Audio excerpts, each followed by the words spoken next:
Here for Henry Coleman III. Henry, you guys got lost tonight, but it was a well-fought game. You had 28 points, 18 rebounds.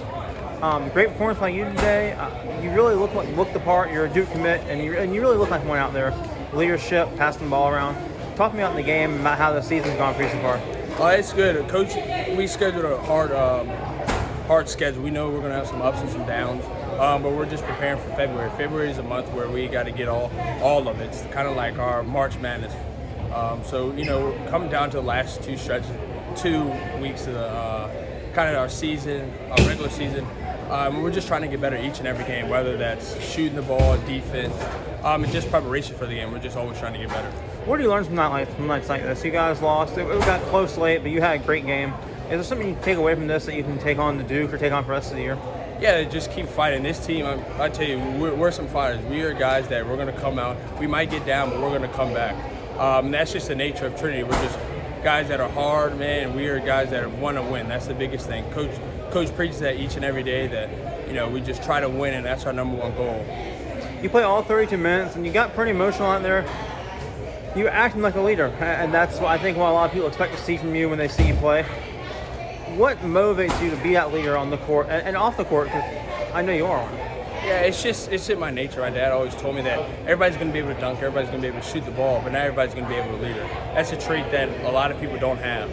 And that's something that I've just really embodied, something that I'm just trying to do each and every day, whether that's on the court, getting my guys to play defense, shoot the ball, continue to shoot the ball, or off the court, keeping guys in the classroom and just being that leader.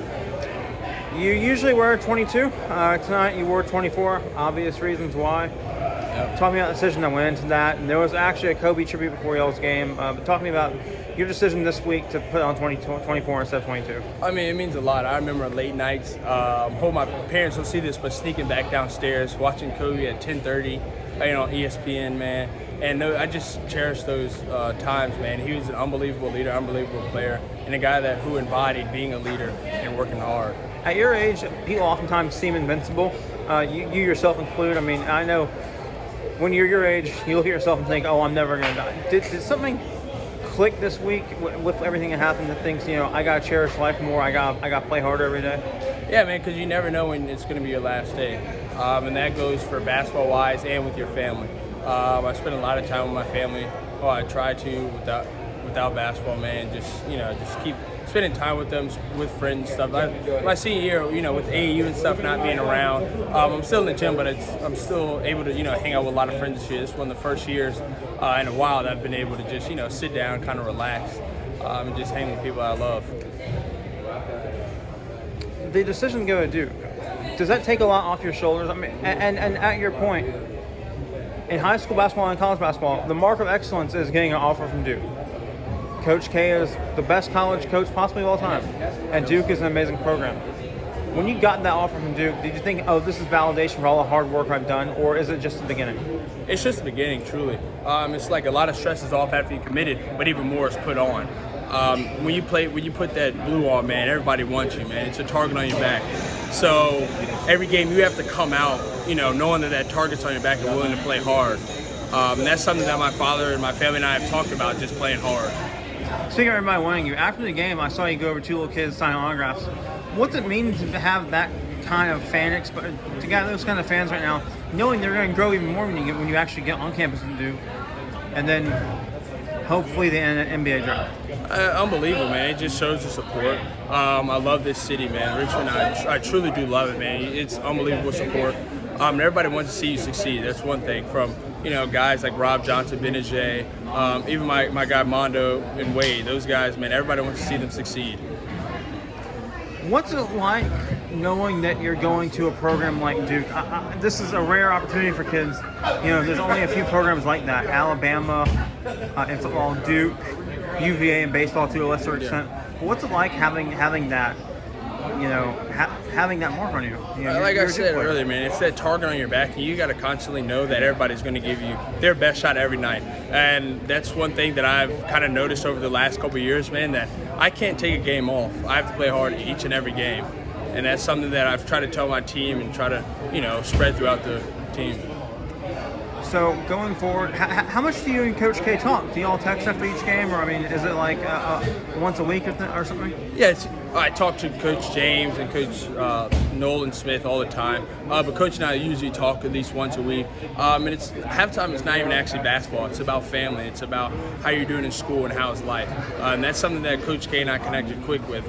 We brought into that true brotherhood, man. It's something that you really have to embody, and that's something that when I went down there, they truly do embody. All those guys actually love each other and like each other, man. It's just something that I can't wait to be a part of. How much of a difference was it from going to Duke to going to a different campus? You know, upper echelon, they have all the nicest facilities and everything. But how much different is it when you walk on the campus? You know, a lot of times you walk on a campus, you feel an aura around you. But what's it like walking on a Duke campus? It's unbelievable. Like I told you, it's kind of like a blanket on a cold autumn Sunday, man. It's just something that always just kind of pulls you in. It's something that comforts you. One of the things that I compared it to is my high school Trinity. When I first stepped on Trinity, it was just that family sense, and everybody, you know, was welcoming. The same thing with Duke. So, a lot of people don't know where you come from. Can you tell them where you come from, your upbringing, and everything that led to you being where you are now?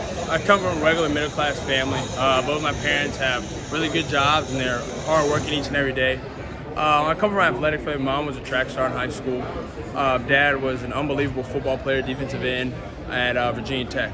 And he really has embodied the lunch pail defense that Bud Foster started in me, and I'm just a guy that saw at the end of that game that we're going to keep fighting no matter what. A few more questions. What do you think of Duke's recruiting class right now? Obviously, you're a part of it. Down the line, Mark Williams, who used to play around here.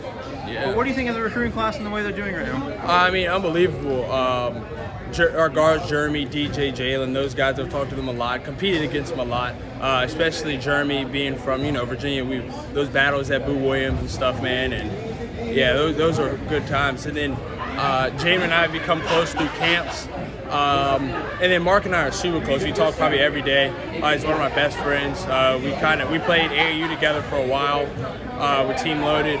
And he's just a guy those guys I truly do love, and can't wait to step on campus with them.